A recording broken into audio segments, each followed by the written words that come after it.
Voy a empezar en español.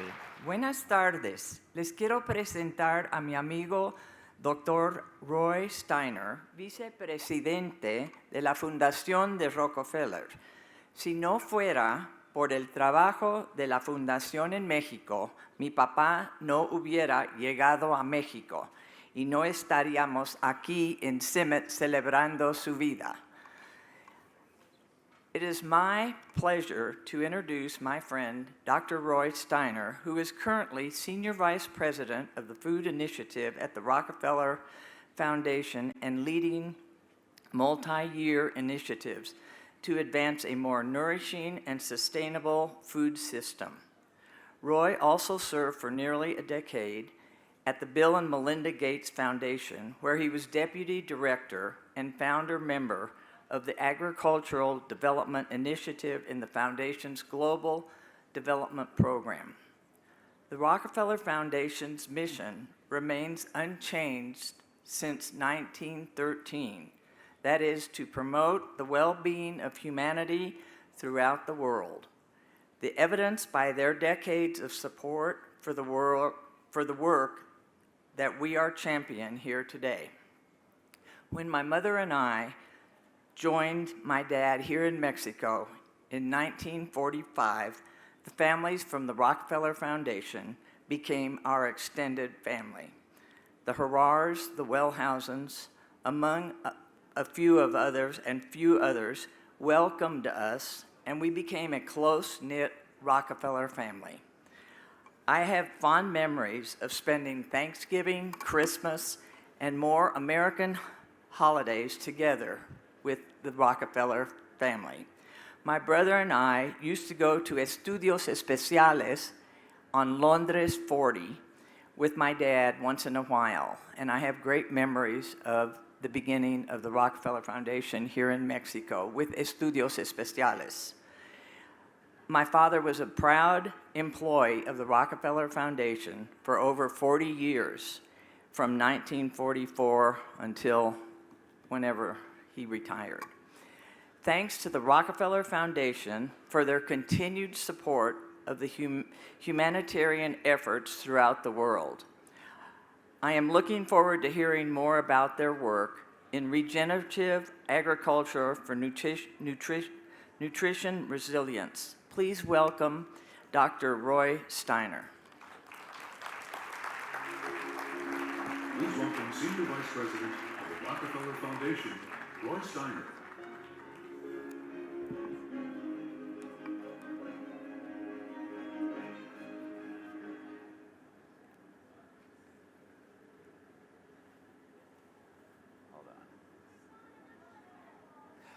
Thank you so much. It's such an honor to be here. You know, I've been interacting and partnering with CIMMYT for almost 30 years, and this is my very first visit. So I'm really excited to be here. It's also quite humbling to be following in the footsteps of my predecessor, Norman Borlaug, who, you know, his vision, he came here and was camping out, and actually then, you know, 80 years later, you see what you see before you.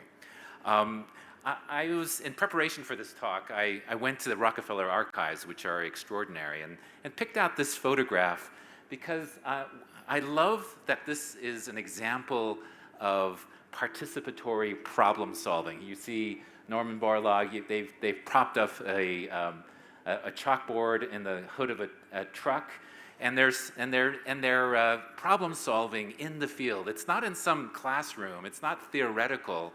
He's actually making context-specific knowledge real.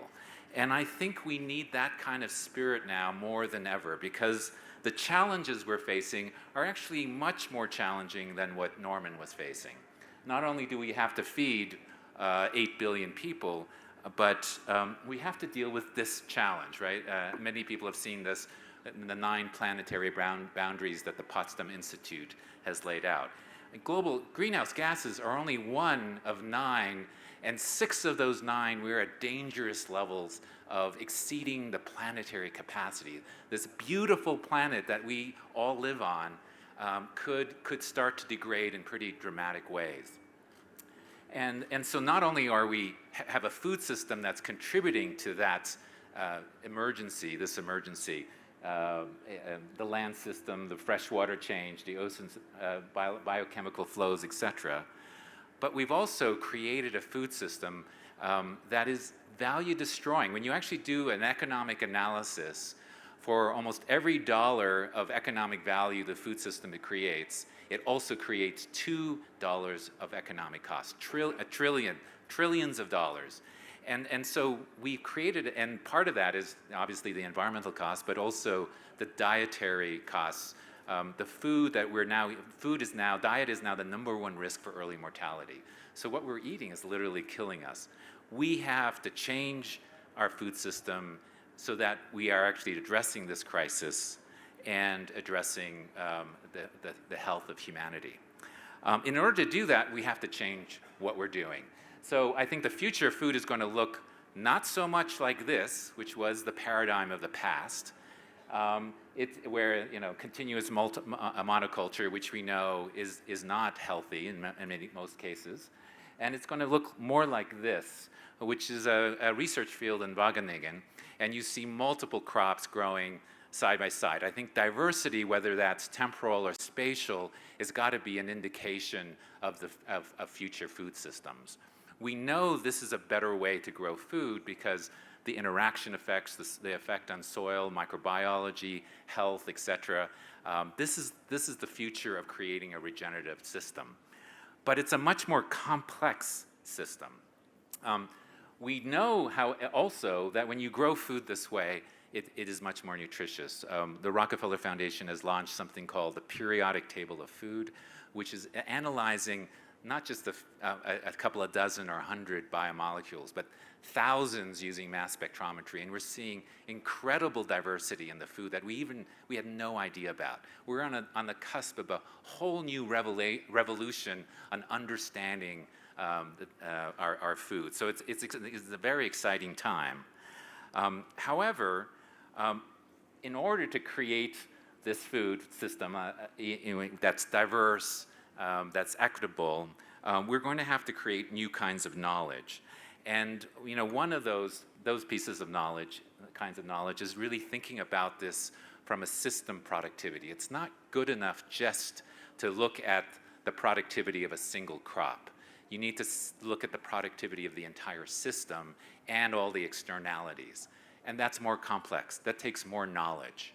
And CIMMYT is beautifully situated to do that. It's one of the reasons why I'm so excited by the system approach that CIMMYT is really embracing, recognizing that the past, we will still need experts in rice and wheat, but we need to understand how that interacts with the overall system. And it's one of the reasons why the VACS, the Vision for Adapted Crops and Soils, is so important, because it's bringing these opportunity crops back into focus, changing the discourse on the kinds of food system we need, which is diverse, which follows agroecological principles that results in regenerative outcomes such as soil health, biodiversity, improved water quality, and most important, farmer well-being, which is, if anything, the #1 thing we need to keep in mind. So that complexity, however, is hard. We've always tended towards simplicity, but the reality of the challenges that we are facing now requires us to embrace the complexity of diversity. But fortunately, we now have some tools that Norman and others had no idea that they were even going to come about, which is artificial intelligence, and many other things. When the whole generative AI came out, I thought, it's one of those fads. I don't believe it's a fad. Last week I was visiting with my son-in-law, who's a computer programmer, and he sat down, and within I think 20 minutes, created the most complex scenario planning from his business that I literally could not believe it. And then I realized how irrelevant I am, because my PhD was programming a simulation model of an irrigation system, and I spent 2 years programming, and literally I could, with the tools now, could do it in 5 days. 2 years to 5 days. That's the power of the new technologies that are coming out. The problem with AI is that you need to train it with the right kind of data. And unfortunately, we do not have a lot of the right kind of data for complexity, for the kinds of systems we want to create. We have a lot of the wrong information. However, there are these amazing data sets, and guess what? CIMMYT has one of them. It's Mass Agro. You know, it's 10,000 farmers, up to 10, 12 years, multiple indicators, and we, you know, and my guess is that people who started Mass Agro didn't have even the vision that maybe AI could be applied to this in a way that really can give us some real insights. Because to be honest, I think our ability to advise farmers is sorely lacking. We are not giving farmers the kind of advice they need for this kind of the reality that we're facing with climate change, changing markets, all the variabilities that are going on. We need to give them better advice. They are the foundation of human civilization, and we're letting them down. So we need places like CIMMYT more than ever. This is not the start. We've just started, Bram. We need to be moving much quicker and faster in this area. You know, I think something like the Mass Agro data set is